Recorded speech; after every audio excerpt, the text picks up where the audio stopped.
The most surprising group in the Colorado new class will be the defensive edge rushers. Mark my word, they got some ballers coming over from all across the country. Don't worry about the school. Don't worry about the stats. We're going to give it to you raw right here. You already know what it is, man. BIWDLW back up in this thing once again. And we got these big-time ballers coming off the edge looking to sack quarterbacks. I'm talking about headhunters, breaking backs and getting sacks. These are the guys who come off that end. They see their quarterback and they see a bag full of money. Now, before we get there, if you haven't checked out the depth chart for the offensive line, make sure you do so. If you haven't checked out the wide receivers depth chart, whole lot of talent in that room, make sure you do so. Also, stay tuned for the rest of the position breakdowns that we will be bringing you, the full depth chart. Vegas talking about 3 wins. I'll take that bet all day.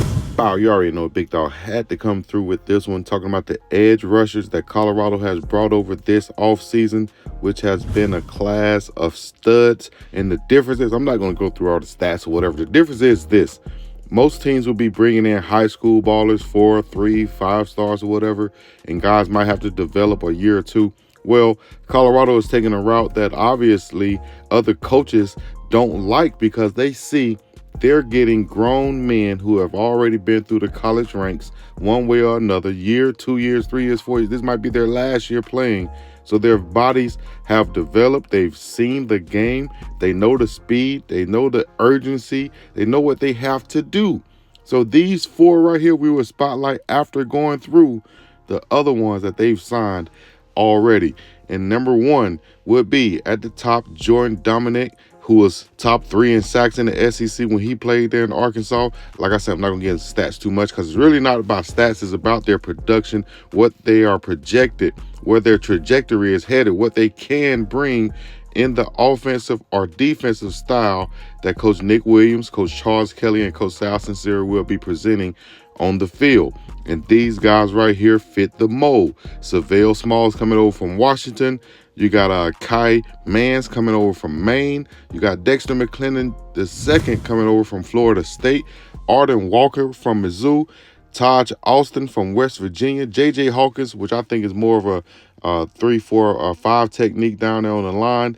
But they got him as an edge. He's coming over from Ole Miss.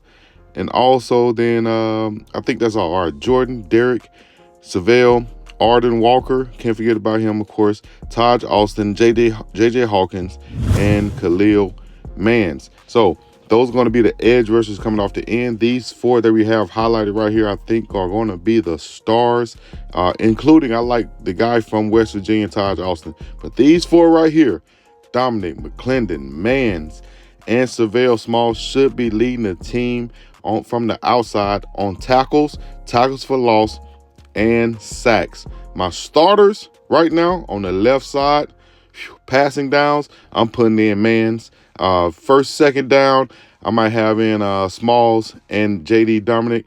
Third down, I'm going McClendon and Mans on either side. These edge guys should be able to get pressure on anybody they play, especially those quarterbacks who like to get outside the pocket. That's where Mans would show his speed. He's the more quote-unquote undersized one, but he has that speed, that quickness, those hands, get off the blocks and go make the sack. Get ready for those edge rushers to be difference makers this year in Colorado. Mark my words. I said it here. Let me know what you think. Leave a like, subscribe, comment, all the other good stuff. Join the Big Dawg gang. Get your merch.